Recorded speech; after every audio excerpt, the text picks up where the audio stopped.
Fazer mais um vídeo aqui para mostrar para vocês como é que se faz uma previsão de crise e como que se pode garantir que um país não vai ter crise. Bom, o que acontece, gente? Antigamente, da década de 1900, antes de Keynes, que escreveu aquele livro em 1937, tá? Existiam crises cíclicas, as crises do capitalismo. Uma hora era euforia, outra hora era depressão. Hoje em dia, os governos conseguem lidar com essas crises e atenuar os efeitos da crise com emissão de moeda, com política fiscal anticíclica, medidas macroprudenciais. Então, tem várias maneiras que o governo controla as crises, exceto uma crise, a crise cambial. Por que o governo não consegue controlar uma crise cambial?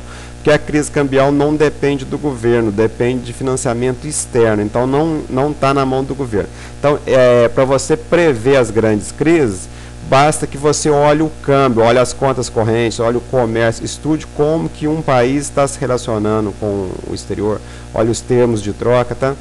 Então, se a gente olha os dados que são importantes, você consegue enxergar com clareza qual país que vai ter crise e qual que não vai. E quando o país está tendo uma grande crise, quando ele não vai ter financiamento externo, ou quando o financiamento externo é cortado, ele pode fazer o ajuste antecipadamente, como a grande maioria dos países faz. Então, o que ele faz? Ele desvaloriza a própria moeda, tá? E com isso ele diminui os salários e o poder de compra da população. Essa aqui é uma das medidas. E a medida mais certeira é ele provocar uma recessão. Ou então o próprio corte do financiamento externo provoca a recessão, tá? Porque o governo é obrigado a cortar algumas coisas, e isso, no que segura a economia, a recessão, acaba diminuindo o consumo, porque você tem desemprego, tem isso, tem aquilo, tá? Então é por isso que a Alemanha bate lá naqueles países para eles cortarem o gasto público, porque no que corta o gasto público, a política fiscal mais austera provoca a recessão e isso faz com que as pessoas gastem menos. Eu vou mostrar direitinho para vocês o vínculo da parte de baixo, tá? O vínculo do câmbio é interessante, mas eu não vou mostrar aqui. Quando a gente faz uma análise, a gente não pode levar todos os dados em consideração, porque senão você não consegue explicar porra nenhuma, entendeu? Você tem que simplificar e, evidentemente, falta um pouco com a verdade, né? Então, essa tese de que é preciso de ter recessão, eu aprendi com o Antônio Delfim Neto. O cara é gênio. Em 3 de junho de 2006, ele explicou com detalhes como que ia ser a crise americana. Então, ele não só acertou que ia ter uma crise, como ele apresentou os detalhes nesse artigo aqui. Tá? Esse artigo está nesse vídeo aqui, eu já expliquei esse trem, tá? Tem os links, tem os trem lá. E eu vou analisar neste vídeo aqui para vocês algumas grandes crises cambiais. Por que eu não vou analisar todas? Porque não tem a menor condição, gente. Se eu falar muito, eu não falo porra nenhuma. Então eu peguei 3 países pobres, tá? E 3 países ricos. Então nós tivemos aqui, e peguei também as últimas, tá? Porque se eu for puxar muito lá na história, também não dou conta. Então eu peguei a Tailândia, tá? Como representante da crise da Ásia emergente, tá? Não sei se vocês lembram, 98, junto com a crise da Rússia. 2001 Brasil, 2002 Argentina aqui, porque é o que mais interessa pra gente, está mais perto, tá? Por isso que eu peguei 2 aqui da América Latina. País rico eu peguei os Estados Unidos, tá? A Grécia, que é a maior crise, a Espanha, que tem um desemprego muito alto. Então aqui está o ajuste, outro detalhe também, ó, 2 países, a Tailândia e a Argentina, não tiveram financiamento para fazer o seu ajuste, então logicamente o ajuste é muito mais forte, é muito mais dramático, tá? E os outros 4 países, Estados Unidos, Grécia, Espanha e Brasil, com o financiamento externo. Então o ajuste se dá de maneira mais amena, mais ao longo do tempo, tá? Então aqui o ajuste da Tailândia, tá? O mundo inteiro vai enfiando dinheiro na Ásia emergente, tá vendo? Qualquer idiota pode olhar esses números, olha, entendeu? Se você analisar, você vê que vai dar merda.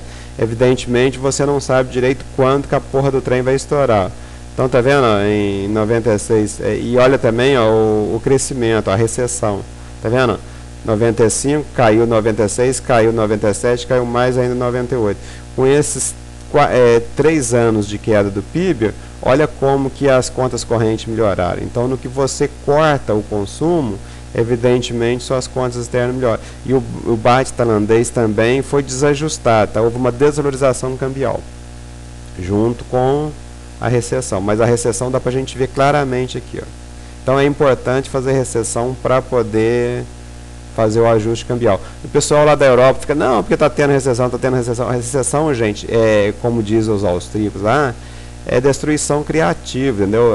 A recessão é remédio, não é problema. Então tem que sentar o cacete neles mesmo. Aqui o ajuste do Brasil, tá, o que aconteceu? Tá vendo? O Collor caiu porque foi austero. Quando o cara é austero, dá merda. Aí caiu, né? Derrubaram ele.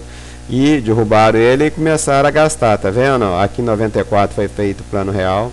Fernando Henrique Cardoso manteve o real muito valorizado, que eu chamaria de populismo cambial, tá? É evidente que ajudou a combater a hiperinflação brasileira, mas isso aqui foi um populismo cambial. Com esse populismo cambial aqui, ele foi reeleito em 98 no primeiro turno. Então, a população gosta da irresponsabilidade. A pessoa responsável, como foi o Collor, ela é até tirada do poder, enquanto o irresponsável é reeleito. E aí, os déficits em contas correntes, está vendo, continuaram, porque é difícil, mesmo com a recessão de 98 e 99, diminuiu, tá vendo? Estava indo num trem, não aumenta, em 90, com as duas recessões diminuiu um pouquinho, parou, mas só houve mesmo um ajuste quando houve uma mega desvalorização em 2002, tá? Com a ameaça do Lula entrar. Aqui um pouco de efeito China e um crescimento pequeno em 2003, tá vendo? Então, crescimento baixo por 3 anos, mais o efeito China, mais uma puta desvalorização cambial, fez o ajuste do Brasil, tá? Mas esse ajuste aqui, apesar da gente reclamar muito na época, e o Lula quase caiu em 2005, tá? Por conta do mensalão, eu acredito que uma coisa está vinculada a outra. Isso aqui é um ajuste que foi financiado pelo FMI, então é um ajuste blando. Ajuste assim mais dramático é esse aqui da Argentina. O que aconteceu com a Argentina?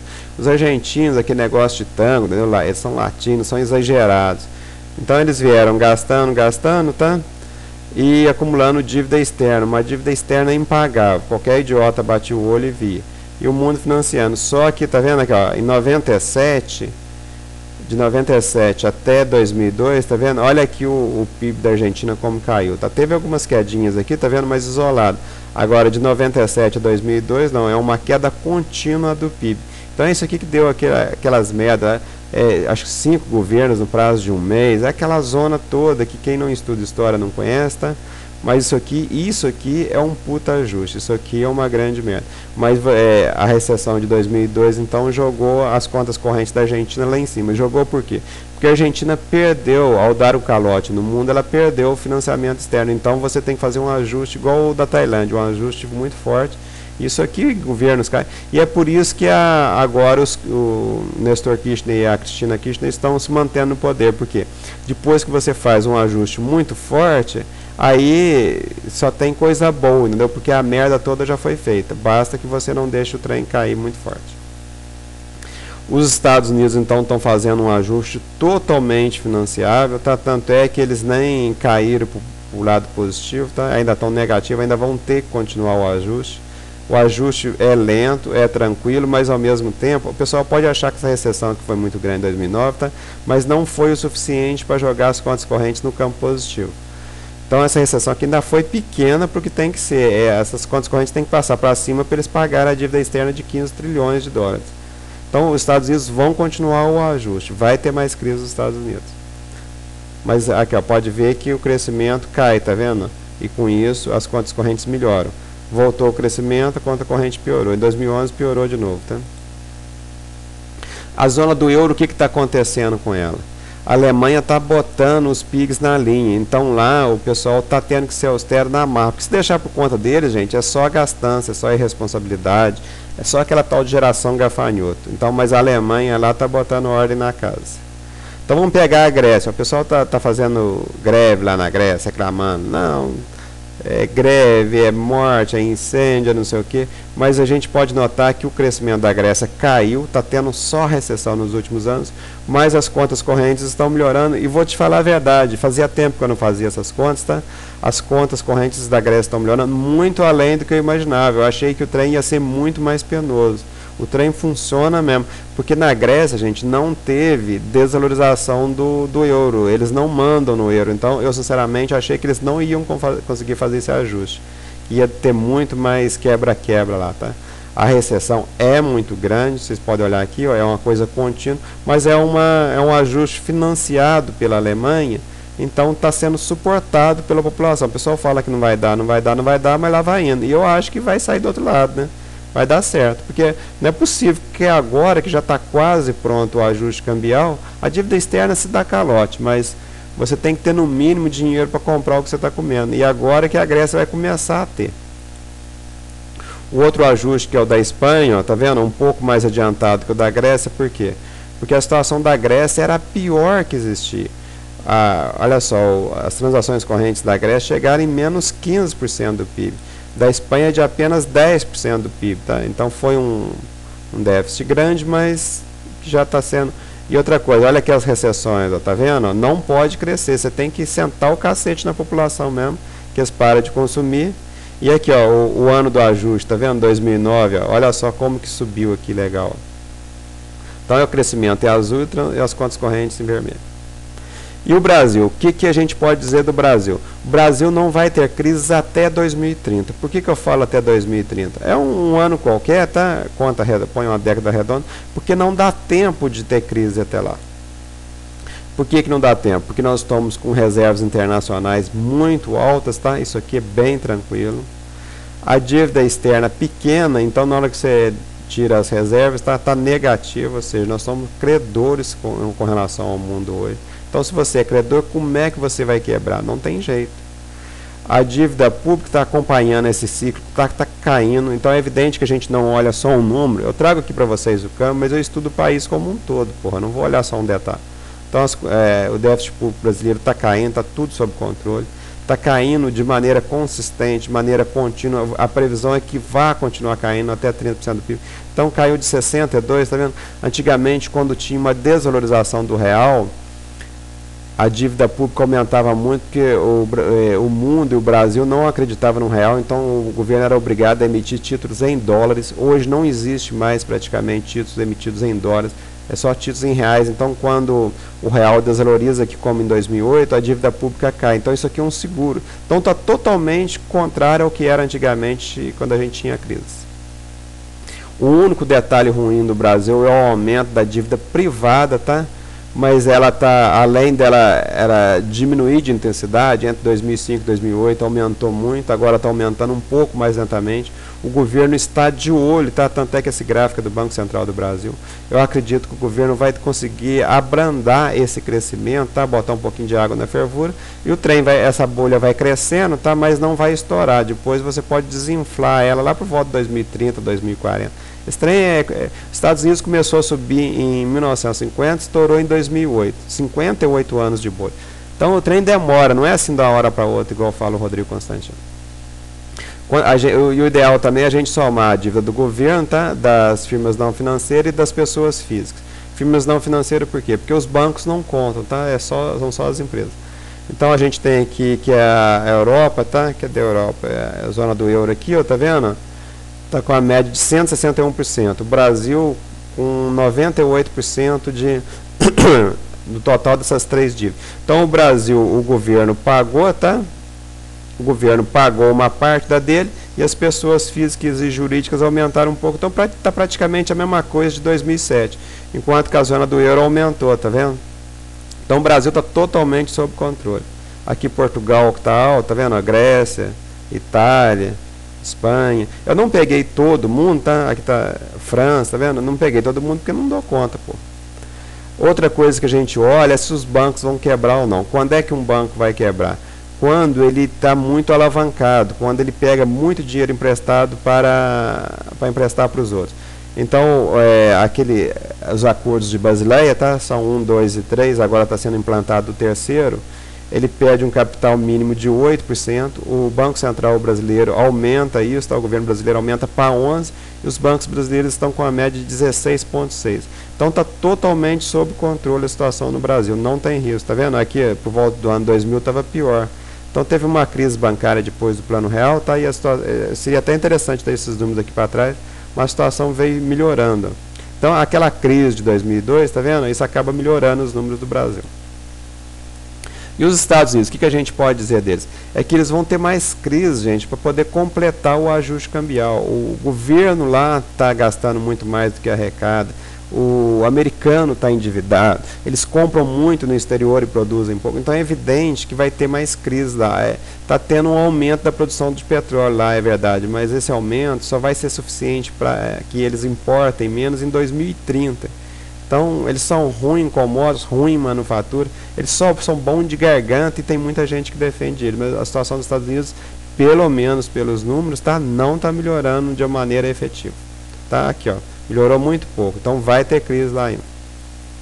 Eu trouxe aqui também o Reino Unido. Por que o Reino Unido? Porque o Reino Unido ainda não teve crise, no meu entender ainda vai ter uma grande crise lá. Eu vou mostrar aqui para vocês. Ó. Então o Reino Unido, mesmo fazendo recessão em 2009, tá vendo? É evidente que essa recessão de 2007 para 2009 melhorou a situação das contas correntes, mas o trem já voltou a piorar e está em ponto recorde para baixo, tá vendo? Então, mesmo com recessão, o Reino Unido não está conseguindo fazer o ajuste cambial. O que significa isso? Significa que o efeito China, a crise do euro, está acontecendo algumas circunstâncias que eu não estudei quais são, que estão mudando as coisas para o Reino Unido, e jogando ele numa crise. Então, ele vai ter que trabalhar muito mais do que ele está trabalhando para inverter esse trem aqui. Então, no meu entender, o Reino Unido vai ter crise, tá? E é evidente que eu não analiso um número isolado, eu analiso tudo. Trouxe aqui para vocês verem, ó, dívida externa dos Estados Unidos, 15 trilhões de dólares, tá? O Reino Unido, 10. Então, o Reino Unido, pelo tamanho da economia, como ele é menor do que o Brasil, para vocês terem uma ideia, está devendo 300 bilhões para 10 trilhões, dá quantas vezes? Dá 30 vezes mais. Então, é coisa monstruosa essa dívida do Reino Unido aqui, e é evidente que esse trem vai dar merda, tá? Além do déficit em contas correntes, eles já têm uma grande dívida externa. A França vai ter crise, a Alemanha é muito austera, tá? Apesar de ter uma grande crise, todo mundo acredita na Alemanha, então como tem outras pessoas piores, eles não vão ter crise. O Japão também está tendo crise desde 1985, tá? Desde 1990, mas está sob controle. Itália, Holanda, Espanha, tá vendo? Esses aqui, tudo parece que vai ter crise também. Ou continuar com essa crise, né? E a China, o que eu posso dizer para vocês, gente? Eu garanto para vocês que a China não vai ter crise. E por que eu posso garantir isso, gente? Porque aquele trem que a turma fala que a China manipula a moeda, que mantém a moeda desvalorizada, que o pessoal fala que ela tem que mudar, gente, para ajudar os Estados Unidos. Porque, na verdade, é esse que é o grande trunfo da China. Ela não pratica um negócio que chama populismo cambial. E o que é populismo cambial? Populismo cambial é você valorizar muito a sua moeda, deixar o seu povo gastar mais do que pode, criar uma crise cambial lá na frente e ter votos, entendeu? E ter populismo no curto prazo. Então isso não pode fazer, a China sabe, não faz, e ao invés das pessoas copiarem a China, todo mundo mete o pau na China. Quem faz o que está certo, gente, é tido como errado, quem faz o que é errado é tido como certo. Então o mundo vive com valores de pernas para o ar.